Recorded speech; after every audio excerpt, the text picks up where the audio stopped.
مودی کے کشمیریوں کے حقوق پر شب خون مارنے کے 7 سال مکمل۔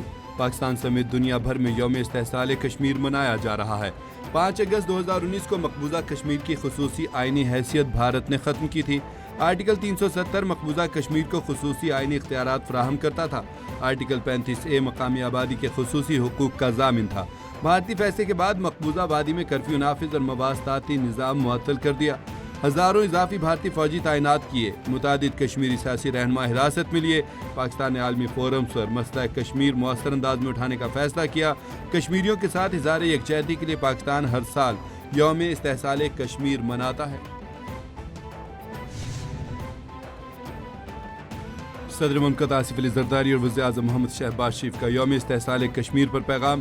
کشمیری عوام سے غیر متزلزل یکجہتی کے عزم کا اعادہ۔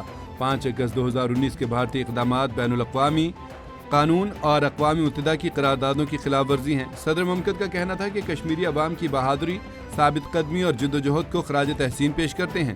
بھارت کے ایک طرفہ اقدامات جموں کشمیر کی قانونی حیثیت تبدیل نہیں کر سکتے۔ وزیر اعظم محمد شہباز شریف نے کہا کہ بھارتی اقدامات کشمیری عوام کے حق خود ارادیت کے عزم کو کمزور نہیں کر سکے۔ جموں کشمیر تنازع جنوبی ایشیا میں امن و استحکام کے لیے بنیادی حل طلب مسئلہ ہے۔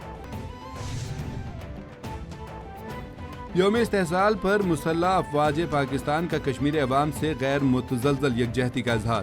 فیلڈ مارشل سید عاصم منیر اور سروسز چیفز کی کشمیری عوام کے حق خود ارادیت کے لیے جدوجہد کی حمایت۔ ISPR کے مطابق مسلح افواج کشمیری عوام کی جائز جدوجہد کی مکمل حمایت جاری رکھیں گی۔ مقبوضہ کشمیر میں بھارت کی آبادیاتی تبدیلی کی کوششیں خطے کے امن کے لیے خطرہ ہیں۔ پاکستان کے عوام اور مسلح افواج کشمیریوں کے شانہ بشانہ کھڑے رہیں گے۔ جذبہ ایمانی کے تحت، جذبہ پاکستانیت کے تحت، اور آخر میں بھی اپنے ان بچوں کی طرح 2-3 نعرے لگانا چاہتا ہوں۔ پاکستان پاکستان کشمیر بنے گا، کشمیر بنے گا، افواج پاکستان، افواج پاکستان۔ بھارت مظلوم کشمیریوں پر ظلم و ستم کے پہاڑ توڑ رہا ہے۔ کشمیریوں کا ماورائے عدالت قتل معمول بن چکا ہے۔ وفاقی وزیر امور کشمیر امیر مقام نے کہا کہ 5 اگست 2019 کے بھارتی ایک طرفہ اقدامات کی شدید مذمت کرتے ہیں۔ مسئلہ کشمیر کے حل تک خطے میں امن نہیں ہو سکتا۔ ہر فورم پر کشمیریوں کی آواز اٹھاتے رہیں گے۔ مسئلہ کشمیر کے حل کے لیے اقوام متحدہ کی قراردادوں پر عمل درآمد ضروری ہے۔ خطے میں امن کے لیے مسئلہ کشمیر کا حل ضروری ہے۔ 5 اگست یوم استحصال کشمیر کے موقع پر ISPR نے خصوصی نغمہ آزادی جاری کر دیا۔ واجد سعید کی سحر انگیز آواز میں نغمہ کشمیری عوام کے جذبات اور امنگوں کی ترجمانی کرتا ہے۔ نغمے کے بول تمہارے ساتھ تھے اور ساتھ ہم رہیں گے، کشمیریوں کی پاکستان کے ساتھ مکمل وابستگی اور یکجہتی کی عکاسی کرتے ہیں۔ نغمے میں جنت نظیر وادی کشمیر میں بھارتی قتل و غارت اور بچوں اور خواتین پر بے ایمانہ مظالم کو اجاگر کیا گیا ہے۔ ایران اور امریکہ 60 روزہ عبوری معاہدے کے قریب پہنچ گیا۔ امریکی جزیرہ ایکسیوس نے دعویٰ کیا ہے معاہدے کا باضابطہ اعلان جلد اور ممکنہ طور پر آج کیا جا سکتا ہے۔ امریکی عہدیدار نے بتایا ہے کہ مجوزہ معاہدہ 60 روز کے لیے ہوگا۔ آبنہ ہرمز میں آنے والے تجارتی جہاز ایران کے سمندری راستے، روانہ ہونے والے جہاز عمان کے سمندری راستے سے گزریں گے۔ تجارتی جہازوں سے کسی قسم کا ٹول ٹیکس یا ٹرانزٹ فیس وصول نہیں کی جائے گی۔ We want to talk about the Strait, but more importantly, from my standpoint, we want to talk about the denuclearization of Iran. Right now we're talking, and we're talking at the request of Iran. Many countries called, the leaders of many are friendly with a lot of them, almost all of them, one way or the other, and they all wanted to give this a last chance. This is a last chance.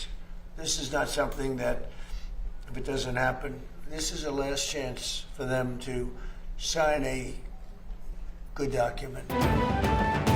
آبنہ ہرمز آج نہ کھلی تو ایران کو سخت فوجی کارروائی کا سامنا کرنا پڑے گا۔ تہران کے لیے مذاکرات کا آخری موقع ہے۔ ایران کی درخواست پر اس کے ساتھ بات چیت کر رہے ہیں۔ امریکی صدر ڈونلڈ ٹرمپ نے کہا کہ امریکہ ایران کو کسی صورت جوہری ہتھیار حاصل کرنے کی اجازت نہیں دے سکتا۔ مذاکرات طویل ہوں گے۔ جوہری معاملہ دوسرے مرحلے میں نمٹایا جائے گا۔ آبنہ ہرمز کی بحالی ایک پیچیدہ معاملہ نہیں، اسے جلد حل کر لیا جائے گا۔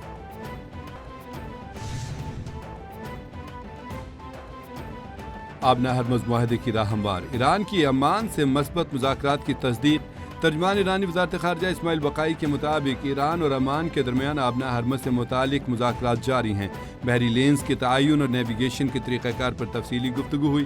ایران اور عمان نے خود مختاری اور قومی سلامتی کے تحفظ پر بھی تبادلہ خیال کیا۔ مذاکرات کا مقصد آبنا ہرمز میں محفوظ اور منظم بحری آمد و رفت کو فروغ دینا ہے۔ امریکی صدر ٹرمپ کا امیر قطر سے ٹیلی فونک رابطہ۔ خلیج میں استحکام کے لیے مذاکرات کی اہمیت پر زور۔ ٹرمپ اور امیر قطر نے خطے میں کشیدگی کم کرنے پر اتفاق کیا۔ سفارتی کوششوں کو آگے بڑھانے کی ضرورت پر زور دیا۔ واشنگٹن اور تہران کو مذاکرات کے ذریعے قریب لانے پر تبادلہ خیال کیا گیا۔ امریکہ اور ایران کے درمیان مذاکرات کی اہمیت پر بھی تفصیلی گفتگو ہوئی۔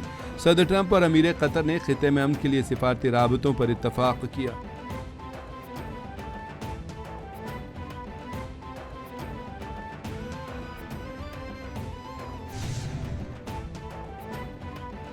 یمن کے قریب بحیرہ احمر میں بھارتی تجارتی جہاز پر پروجیکٹائل حملے کے بعد بھارتی بحری جہاز ڈوب گیا۔ عالمی میڈیا کے مطابق یمن کوسٹ گارڈ نے جہاز کے تمام عملے کو بحفاظت بچا لیا۔ جہاز پر سوار تمام 14 افراد جن میں 13 بھارتی شہری اور 1 یمنی شامل تھا۔ بھارتی وزیر جہاز رانی نے کہا کہ سوشل میڈیا ایکسپرٹ جہاز ڈوبنے کی تصدیق کرتے ہوئے بتایا کہ جہاز کو یمنی سمندری حدود کے قریب ایک پروجیکٹائل نے نشانہ بنایا۔ تجارتی جہاز رانی کو نشانہ بنانے کا سلسلہ بند ہونا چاہیے۔ نائب وزیر اعظم اسحاق ڈار یروشلم سے متعلق وزارتی اجلاس میں شرکت کے لیے اردن پہنچ گئے۔ ترجمان دفتر خارجہ کے مطابق ڈائریکٹر اردن وزارت خارجہ اور پاکستانی سفیر نے اسحاق ڈار کا استقبال کیا۔ یروشلم اجلاس کا مقصد مقبوضہ بیت المقدس میں تیزی سے بگڑتی صورتحال پر متفقہ موقف اختیار کرنا ہے۔ اسحاق ڈار مقبوضہ فلسطینی علاقوں کی صورتحال پر تبادلہ خیال کریں گے۔ اسحاق ڈار دیگر ممالک کے وزراء خارجہ کے ساتھ ملاقاتیں کریں گے۔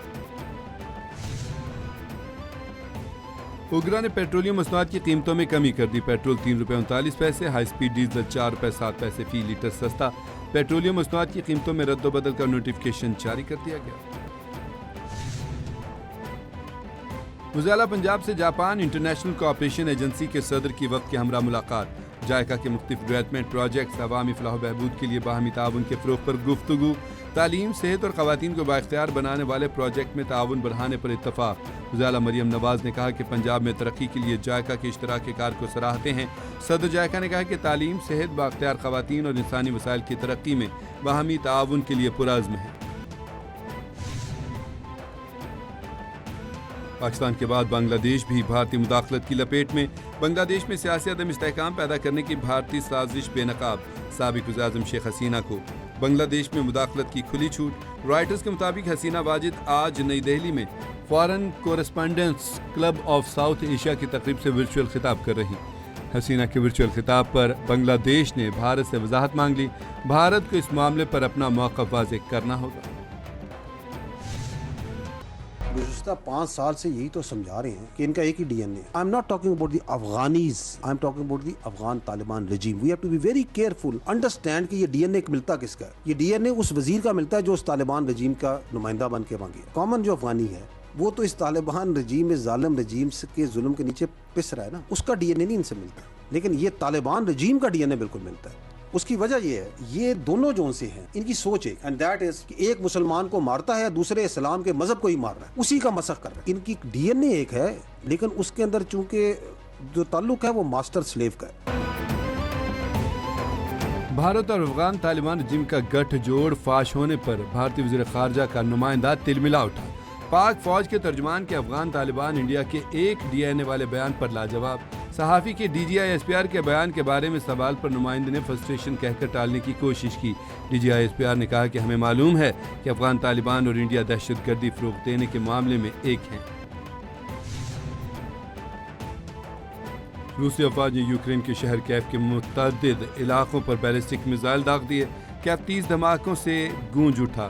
حملوں کے بعد شہر کے مختلف علاقوں میں ہنگامی صورتحال پیدا ہو گئی۔ 2 اضلاع میں گوداموں میں آگ بھڑک اٹھی۔ کیف فوج نے کہا ہے کہ فضائی دفاعی نظام نے حملوں کو ناکام بنانے کے لیے کارروائی کی۔ روس نے کم از کم 2 مختلف سمتوں سے بیلسٹک میزائل داغے۔ میزائلوں کا ہدف 30 لاکھ آبادی والا دارالحکومت کیف تھا۔